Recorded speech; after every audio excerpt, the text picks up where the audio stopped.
All right. Good afternoon, everyone. Rob Rainwater here, Profit Team Consulting. Another Facebook Live session Thursday afternoon, right? Thursday?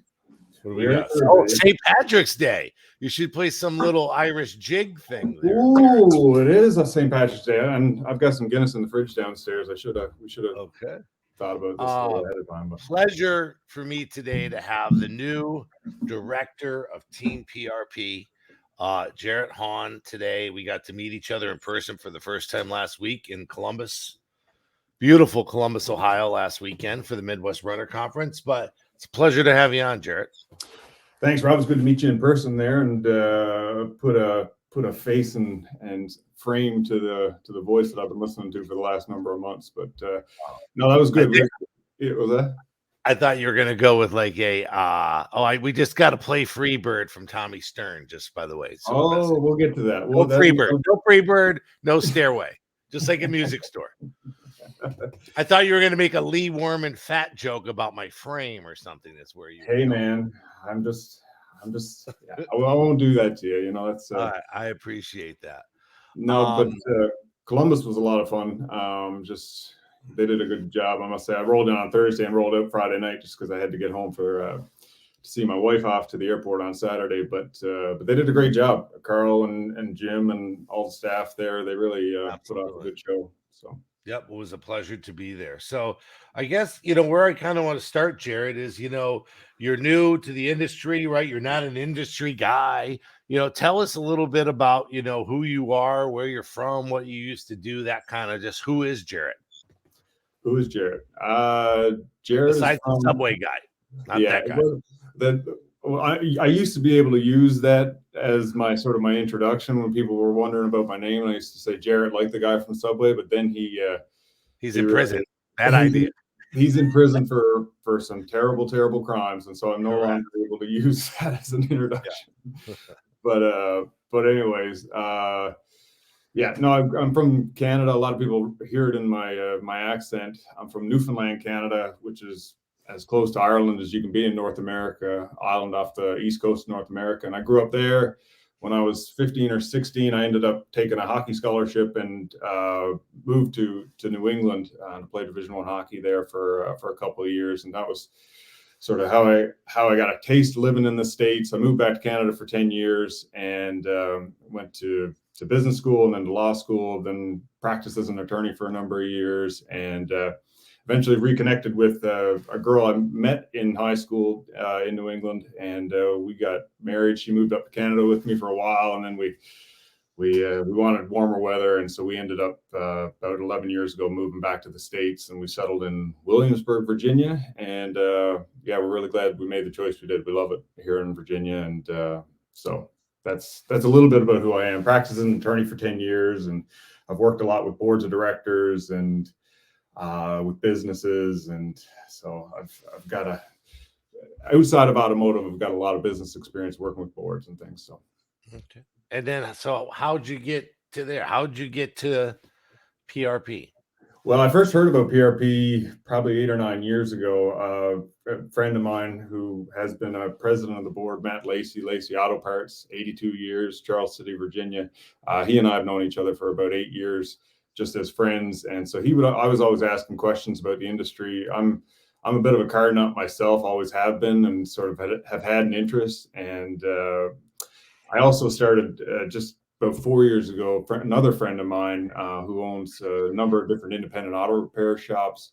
He and I started a nonprofit called Transportation Matters, and I kind of was the legal side and facilitating a lot of the partnerships that we used as a nonprofit. We had partnerships with AutoZone, Jasper, a bunch of different software companies to service independent auto repair. So while I haven't been directly in recycling, the recycling side of the auto repair, I've always kind of had an interest and sort of understand a bit of how the industry works from a supply chain side. Okay. I was just Googling you real quick, pulling up your hockey history here and your stats. Yeah, it's a lot of the penalty minutes to games played ratio is it's pretty high. That's your highlight. I've got some broken noses and some fake teeth up front that it was anyways, but I haven't played in the last 10, 12 years. Ice is hard to find here in Eastern Virginia, but big part of my growing up. So all right, so you find your way in, Mm-hmm. and you've been in now. How long? What's it been? 6 months, something like that. I think we're up on 7 months here right Okay. now, but yeah, started. They hired me. I went through a pretty good interview process last July. The outgoing board, we had John Catalano, John Bessler, Dan Snyder, Sean Garber, and a bunch of other people were involved in that hiring process, multiple interviews. And at the end of the day, it was Sean and Dan that were the kind of the key interviewers, and had a couple hour-and-a-half long interviews with them on Zoom, and got to know them, and did a lot of homework before the calls, listening to podcasts, even podcasts you were featured in, the URG DJ one. Mm-hmm. Yeah, so I listened to. I think maybe there are more people, but I've listened to all the URG podcasts a couple times over in preparation for my job interviews, and just to get a better feel for the industry and the people in it. And yeah, the interview process, it wasn't difficult at all. I felt like I was talking to friends right out of the gate, and I've been excited from day one to be a part of PRP, and it's been a lot of work and a lot of learning for me, but it's been a lot of fun. And the membership is full of great people. I think the industry as a whole is, and it really is just kind of a big family. And that sounds cliche, but I think it is what it is. People know each other in Yeah. the industry. I think it's kind of what I fell in love with it.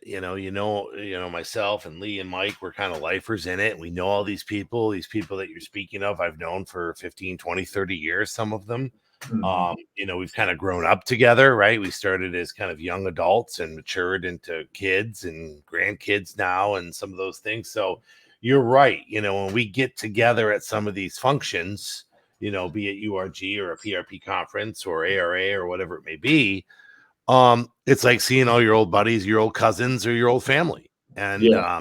and No, you've been welcomed in, I think, with open arms so far. yeah, yeah. You don't want to overstate your maturity level, because the whole industry is.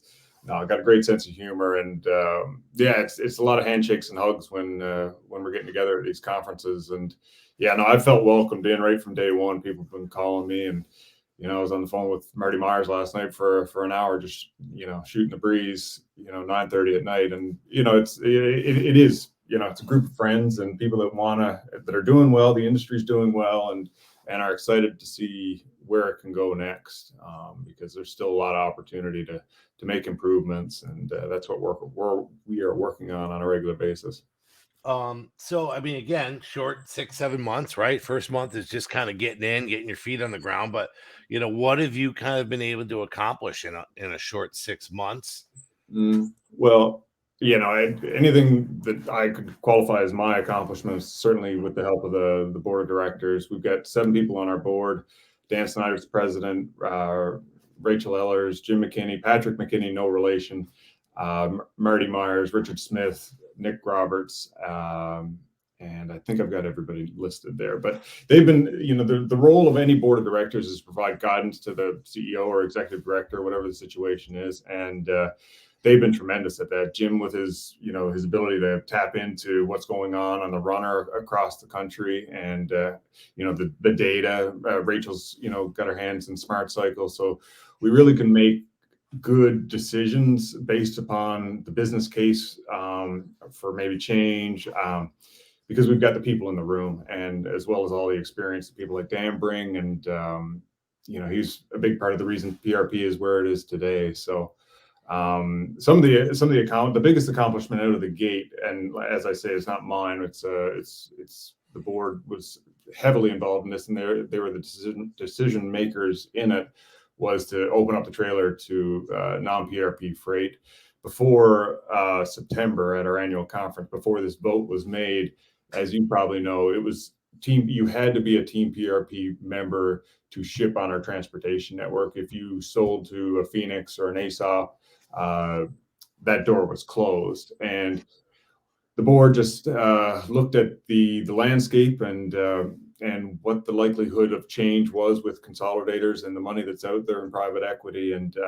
just knew that in order to protect the long-term health of the organization, we had to open up that transportation network to consolidators and to smaller independents. And that has been 5 to 6 months in making those changes. It was one thing to make the decision, but then it's putting the system in place, and the whole process has been really thoughtful. Transportation committee has been involved, and it's just on March 1st that we've had our first billing cycle that represents this new open transportation network. So that's the biggest accomplishment. If I could say, personally, I'm big on finances, and so right out of the gate, personally, I cut what represents about 20% of our operating expenses over the first 2 months, and that'll be ongoing for an annual. There were just some things that we were doing that weren't necessarily the most efficient. So that was a big thing that the board was very supportive of, and the membership as well. So those are a couple of the big things right out of the gate that I've accomplished. Well, and I would think the more the merrier, right? The more parts, the lesser the cost, right? And the more savings for everyone.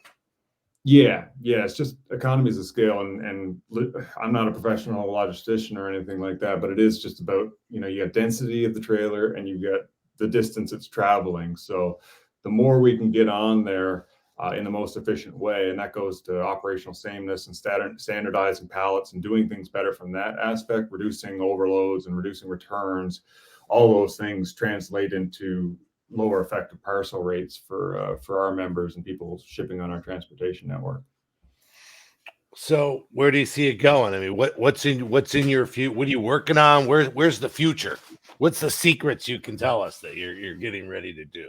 Well, there's no or big want secret. to do? No, well, certainly to grow Team PRP in a responsible way that benefits the independent recycler, because that's the whole mission of this organization, is to benefit the independently owned recycler, and we've designed a system that really is meant to do that, while being conscious of that private equity money that's out there.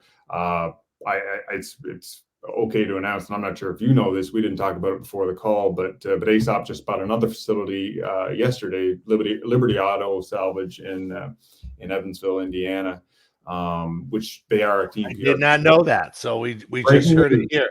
Just dropping the news on you here, Rob Rainwater. But no, they called me last night and told me that, and I'm not sure if they're doing a press release on that, but I know it's to be the case.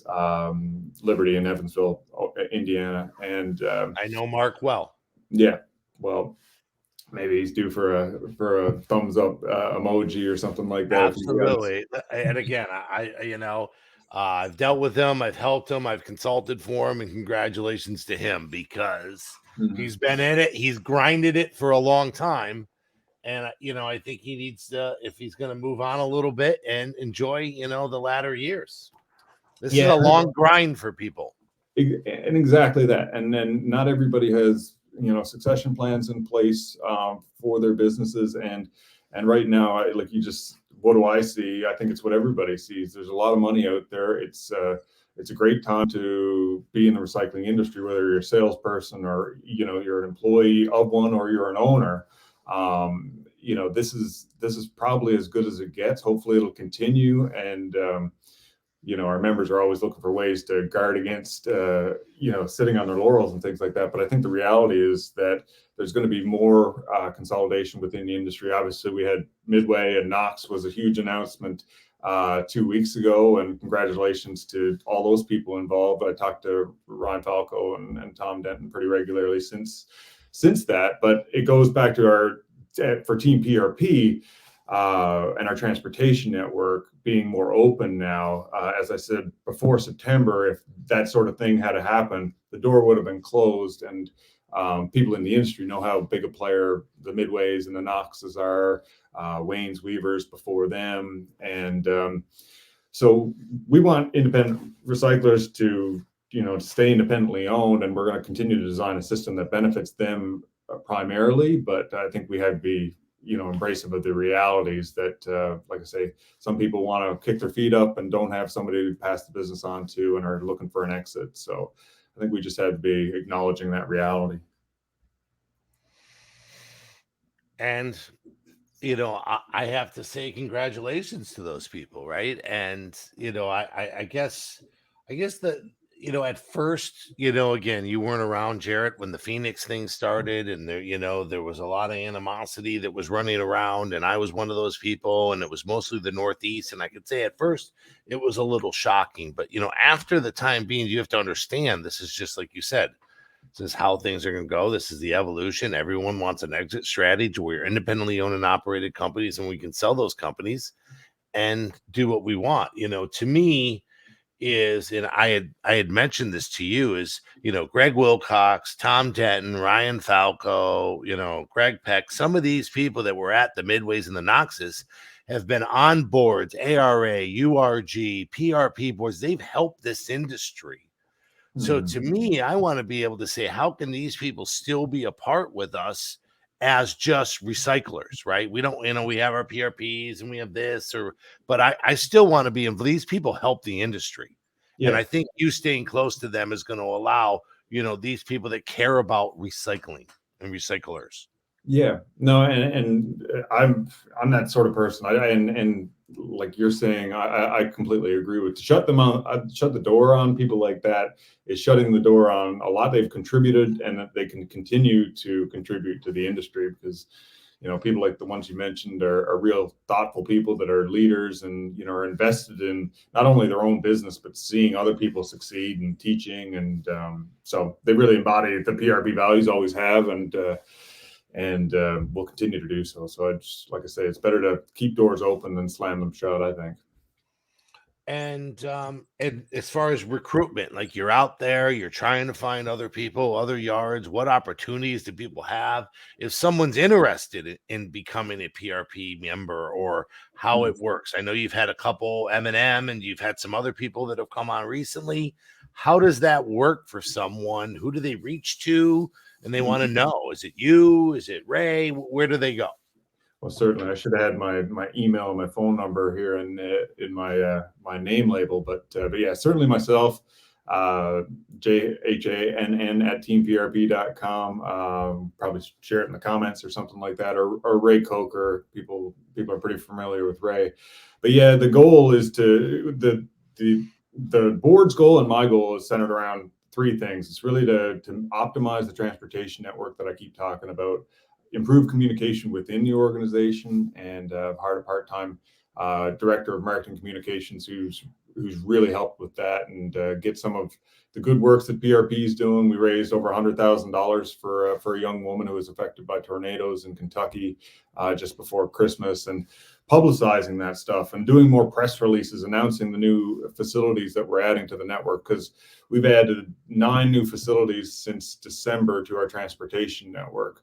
And to answer your question, if there are independently owned facilities that are looking to become a part of PRP, our values center around helping one another, accountability, trust, education, and selflessness. And we really do look at facilities and vet them based upon those cultural values. You got to pay your bills and do those important things too. But we talk to our existing membership, because most people, if they're contacting us to become a member, they've dealt with our membership before, and they kind of know that it's a good deal to have access to our inventory and to be part of this brand. And so we've got a pretty thorough vetting process. And now we're bringing any facility that comes on, now we're bringing them on as what we classify as an affiliate. So you're not a full PRP member. You don't have access to all the PRP benefits. You can't come to the annual conference and a list of other things. But it's also a way for us to make sure that, your operational procedures are in line with what we're hoping for. And so it's a 1 to 2 year process to become a full PRP member moving forward. So anyways, long story short, just contact me, or contact I put the email up on there so you can see that. I got it up there. See how quick that is? It's like technology. Bang. Yeah. Look at this. My phone's already blowing up. It's all right. And I guess it's exciting stuff. And I wanted to have at least my little platform that I have, that to be able to get some people to see you, right, that may not do that. Yeah. How many yards are in the PRP I just got from Dustin Phillips? We've got 134 currently in our network. Like I said, that's up. It's up 9 or so from December. So and we've got 102 participating on the transportation network, I think is the number. So But yeah, so we're going to continue to grow that. Like I say, we're looking at different areas. It's all about optimizing our transportation network and creating efficiency to lower the parcel price for our members. So yeah. And you're opening some others, right? I mean, I think you're connecting some Colorado and you're working at trying to develop some different routes to get to California. And I mean, there's a lot of stuff, I think, again, in the works there, right? So this will eventually, hopefully, be A national network. Yeah. right. Yeah. The distance between Omaha and Denver is a really challenging one when you get into these wide open spaces. And as I say, you're looking to optimize density and distance. And so the longer the distance in between, the more difficult, a cost benefit analysis it is. But right now you're right. We've got 4 of our existing Team PRP yards starting onto the transportation networks April 4th. They'll be inserting into our volunteer hub at H&H Boot Hill. Thank you, Zane, Malcolm, and family. But Shaw's, Hansers, Mr. R's, and Transwest will be coming onto our network. We added a facility south of Denver, A1 in Penrose, Colorado, not too long ago, and we're adding Bay and Sharp in Minnesota and Wisconsin, respectively, on April 1st. So yeah, it's busy times within the organization, and we're also just beyond trying to grow. We're trying to service our existing members as much as possible. So there's constantly things to be doing. That you kind of went through it because we had who are the 9 new members. So you kind of, I think, just kind of ripped through those on there. So again, anybody wants to reach out again, just to kind of get an understanding. And again, being someone that was kind of a part of starting and helping build the PRP in the Northeast, and was a part of some of these boards in the past, and kind of, in my 30 plus years involved, most of them were within the PRP. And, I'm proud of that. And I'm proud that I helped kind of build some of it. And I love working with all the customers and working with Jarret and being a part of that and seeing it. Along with some of the educational pieces, right? So, I mean, profit team consulting, between profit team groups, right? Sales training, management training, production training groups that we're trying to get going and things. There's a lot of educational pieces that I think you're kind of at the forefront of pushing, trying to say, hey, we need to be even tighter working together. Yeah, and you're touching on something that we're working on behind the scenes right now. I really want to, in the board's direction, as I said, we're focused on transportation and really optimizing how we transport our freight. Operational sameness is the buzzword and things like that, but it's a real focus I want to have on the production sides of the business and just getting everybody on the same page, that so we can create opportunities for, so there's enough trust that drop shipping can be a thing from facility to facility. So it's just, we want there to be more trust, and with that, there's got to be more accountability. So we're looking to put together some peer groups with production people and potentially salespeople as well. But I really want to focus on that production side of the business, because long term, that the more that we can get everybody on the same page doing things well, the more we can crack that 20% average return number that gets thrown around. If we can cut into that and lower that, that means better bottom lines for our members, and also more opportunities to, look into opportunities with insurers and things like that. If we can get a more trusted product out there. So awesome. Well, I appreciate your time, Jarret. It's been great. Anybody that's watching, you'll be able to watch this. It'll still be on Facebook. I'll probably jump it over to our YouTube channel, right? Profit Team Consulting's got a YouTube channel with a lot of my last lives. They're all on there. And I had kind of said to Jarret, we kind of prepped for this, the 3 or 4 minutes we spent prepping for this, that, maybe I'd bring Jarret on every 6 months or so and just kind of get a live update and get it out there and get it in front of people, kind of what's cooking. I know I'll get to probably see you again in August. I believe you're having a big PRP yearly meeting in Kansas City. You got it. Yeah, no, excited to see you, of course, one of my favorite people in the industry, and everybody else. You're going to be in New Orleans, correct? Oh, I will. Sorry. Yeah. So that's in about a month. We've got URG. We're all excited about URG coming up April 7th or 8th. to the 10th or the 11th in there. So Correct. hopefully we'll see a lot of people there, and I'm excited to meet anybody that I haven't and reconnect with people that I have. And then, as Rob said, on August 11th to the 14th is the Team PRP annual conference. We're going to be having it in Kansas City, and we're in the planning stages for that. And we're really looking forward to bringing everybody together and having some great sessions, and learning from one another and having some fun. So all good things. Absolutely. So I appreciate everybody hopping on live. I know a lot of people, Jarret, are going to watch this after, and I'll get you out a link. But it was great to have you on. Everybody, thanks for spending a half an hour in the middle of your afternoon here on St. Patrick's Day. Yeah. Everyone be safe tonight, right? Don't drink and drive. Take care of yourselves. And I appreciate everybody's time. Thanks, Jarret. Thanks, Rob. Appreciate it.